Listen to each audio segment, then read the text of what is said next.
көчөдө калып кетти да, ачыгын айткандачы. Дарактардан акчаларды суруп, же болбосо шыпырып, акча көрүп аткандай. Албетте кыйынчылыктар сөзсүз түрдө болот. Эң жаман көрүп калган тамагым айта коеюн, макарон тамагын. Атмен кыл, сен Германияга кете албайсың. Себеби сага иш табылбады. Базаттык издеп жүрөт экен ушундай кыздарды. Ушунча адам керек болчу, силер ашыкчасыңар, бара бергиле, жумуш жок. Германияга барбагыла, ал жакта силер кыйналасыңар.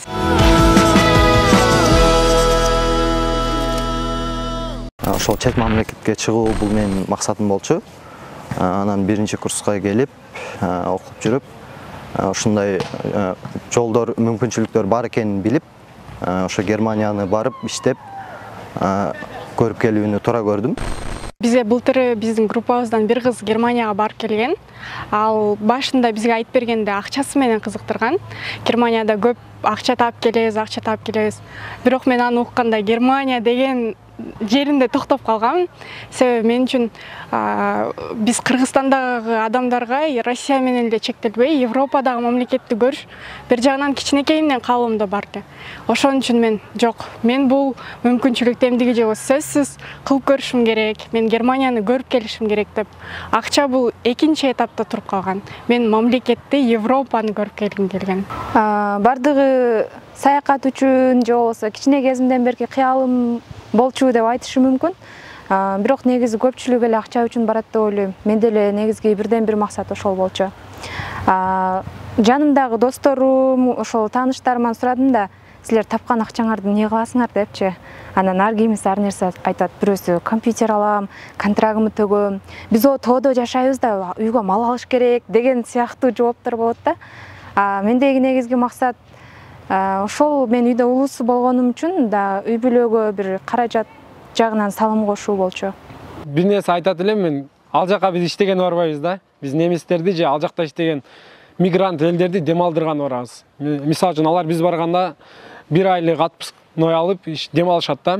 Ордун алмаштырып 3 айлык мөөнөттө баары отпуск алып ал жердеги ишчилер өз дем алуусун аткарып алышат. Биз аларды дем алткан барабыз деп ойлоп калдым.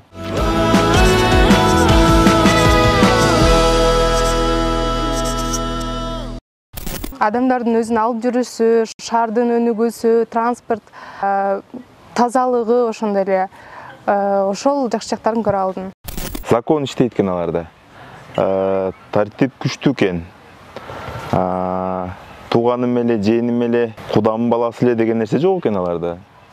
Баласын дагы аябайт экен алар. Германияда чындыгында жашоо бир жагынан жакшы, бир жагынан жаман. Жакшы жагын айтып кетсем, туристтер үчүн акча керек эмес десе Германияга барып ишендим. Мисалы үчүн биз бир айга 49 еврого тикет алчубуз да, билет.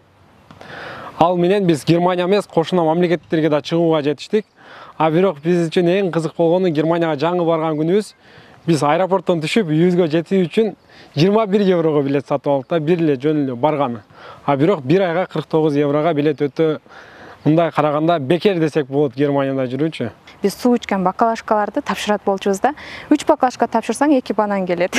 Мындайча айтканда ачыкка калбайсың. Үйдө деле негиз баклажкалар топтоло берет. Көчөдөн деле таап алып өткөзө бересиң. Ал жерде код бар.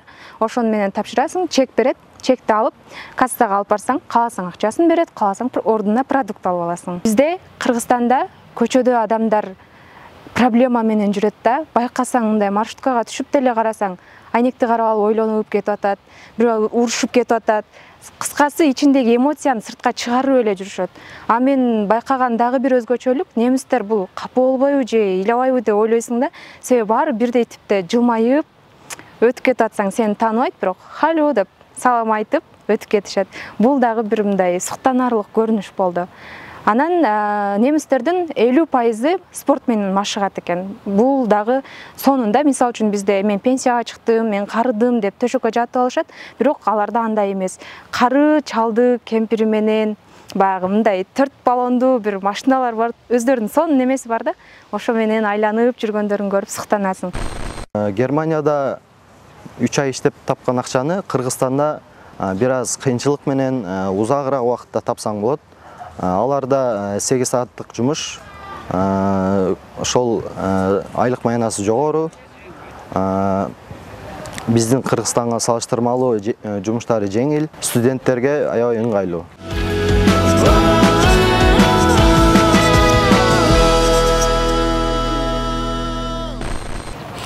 Биз өзүбүздүн жашаган шаарыбызга жетип барышыбыз бир суткадан дагы көп болуп кетти. Бул деген биз Германияга кондук, бирок ошол конгон учурубузда да биз кайсыл жерге барганыбызды билбей аттык. Башка компаниядагы адамдар ошол эле саатта уже аэропорттон чыгып жөнөштү. Биз үчөөбүз эч жака барышыбызды билбейбиз. Компания менен сүйлөшүп, ушул шаарга баргыла, ушул шаарга пересадка деп бир күн таңгамал жетип бардык Германияга. Кечки түнкүгө чейин пересадка менен жол жүрдүк. Анан дагы бир жерден жөнөшүбүз керек болгон учурда көрсө поезддер токтойт экен ал учурда. Биздин барар жерибиз жок. Биз кайсыл жерде экенибизди да билбейбиз.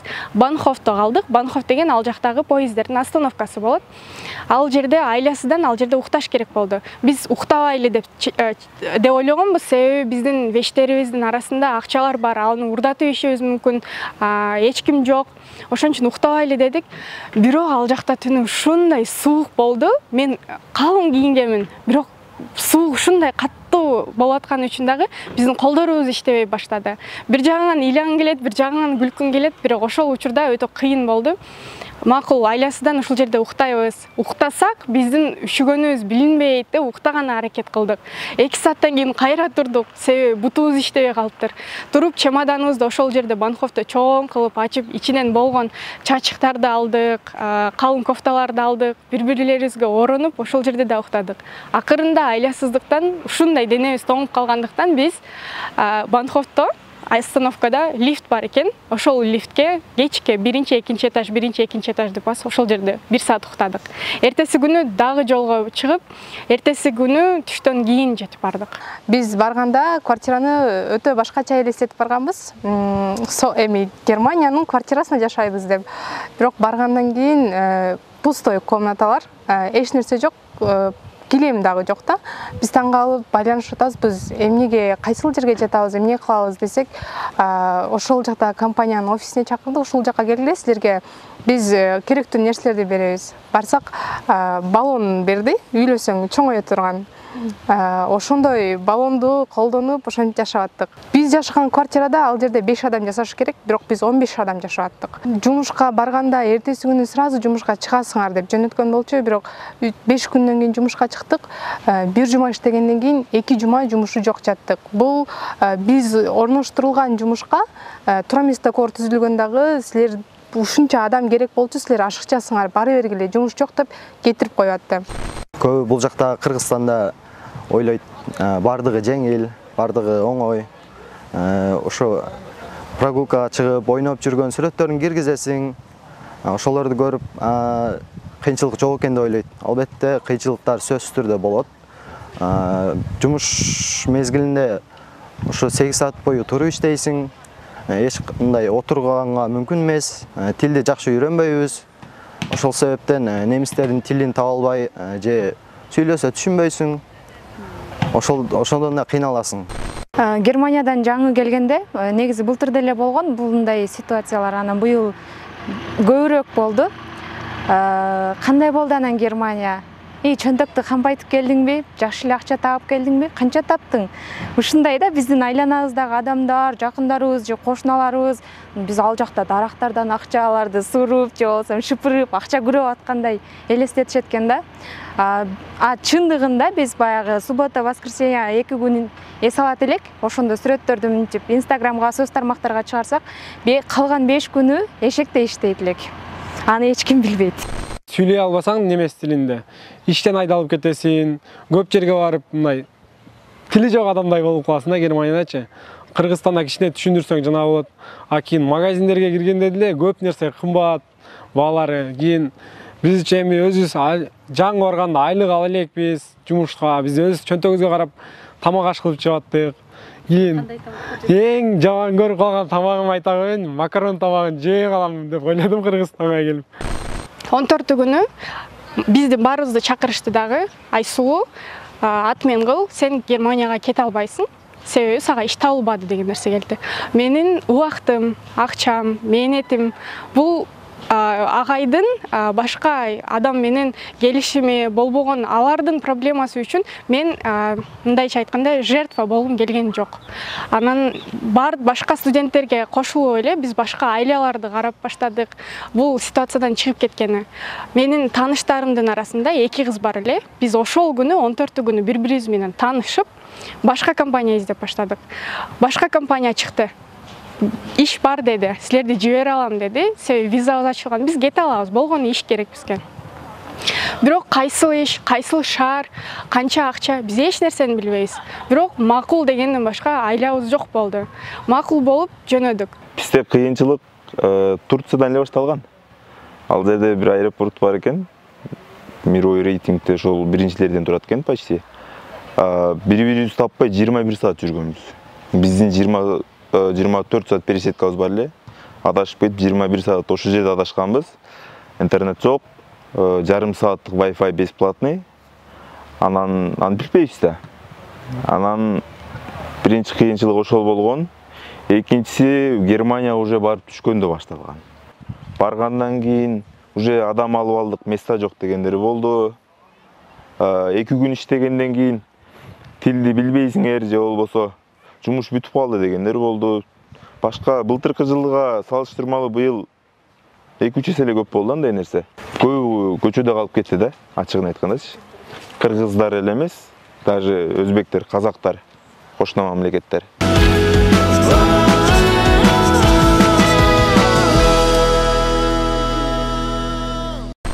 Кудайга шүгүр, мен жакшы эле таап келдим. 300 000, 120 000 расходко кетти, калганын өзүмдүн чөнтөгүмдө калды. Чындыгында айлык көп дей берет, бирок Германиянын шартында Германия кымбат эмес. Айлыкка жараша кымбатчылыгы бар Германиянын.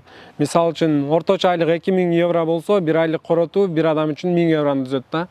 Кыргызстанда эле ошондой 30 000 айлык тапсаң 10 000 сомун коротосуң, калганын өзүңдүн тиричилигиңе кетет да. Мындай караса салыштыруу менен бирдей эле болгону, ал жактагы айлык менен бул жактагы айлык, мындай ал жакта өзүң иштейсиң, жана көп акча аласың да. Бул жакта тапкан айлыгың үй бүлөң менен, досторуң менен бөлүшүп, көп акча коротконуң билинбей калат да. Бирок Кыргызстанда бир жылда миллиондой эле акча коротобуз бизчи. Бирок ал жактагы көп акча тапканыбыз бизге көптөй сезилет да. Бирок Кыргызстанда тапкан акчабыз эле көп. Германияга барыш үчүн биз 6 айдан ашуун даярдандык. Ошону менен бирге курска окуп аттык. Анын ичинде визага барасың, документтерди жөнөтөсүң. Бул биринчи барган студент үчүн 150-150тен дагы көп каражат жумшайсың. Ушундай көп суммада каражат жумшап туруп, бирок барып жумушу жок, 1 ай, 2 ай иштебей, жумуш табылбай, жумушунан айдалып кеткен студенттердин саны быйыл өзгөчө аябай көп болду. Кээ бир студенттердин айтуусу боюнча, бул кетирген расходду жаба албай дагы калган студенттер болуп атты. Немистер эсепке так болот деп угуп жүрөбүз да. Биринчи жылы барганда кызык болуп эсептегем да мен. Даже минутасынан бери эсептегенде мен эсептеген эсептен примерно 60 евро, 70 евро көп чыгарып беришкен. Ал да мен так эместигимен да. Ал жагынан айтылган убагында, айтылган саатында канча иштесең ошончо акчаң түшөт. Германияны айландык. Только айланбастан контрактта иштеп келдик. Кетирген расходторду жабып, үстүнө да 100-200 000 иштеп келсең болот.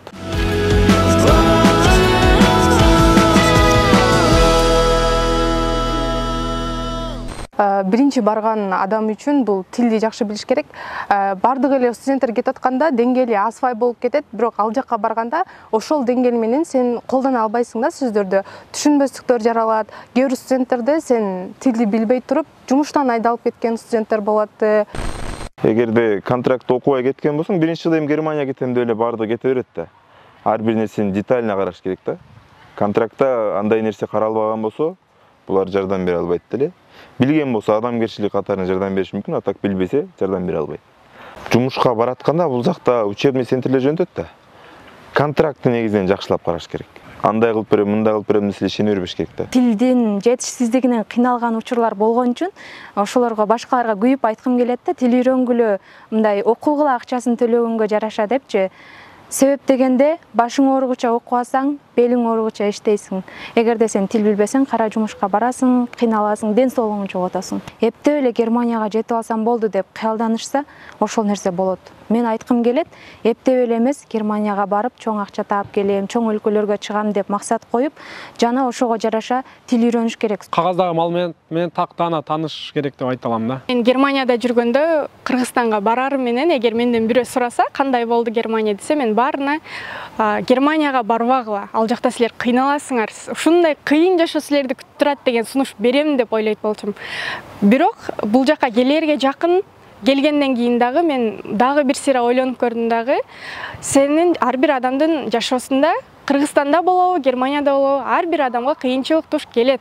Бирок биз Кыргызстанда эле калайын, ал жак кыйын деген менен бул жакта да кыйынчылык көрүшүбүз мүмкүн. Ошон үчүн Германияга баргыла, себеби ал жакта өтө чоң мүмкүнчүлүктөр бар. Кайсыл адам кыйынчылыкты көрсө, өзүнүн, мисалы мен Германияда кыйынчылыкты көргөнүм үчүн дагы Кыргызстанга болгон сүйүүм дагы чоңойду. Силер сөзсүз Германияга барып жашап көргүлө, биз айтып аткан нерселердин баарын өзүңөрдүн башыңардан өткөзүп көргүлө дагы, анан бир чечим чыгаргыла деп айтат элем.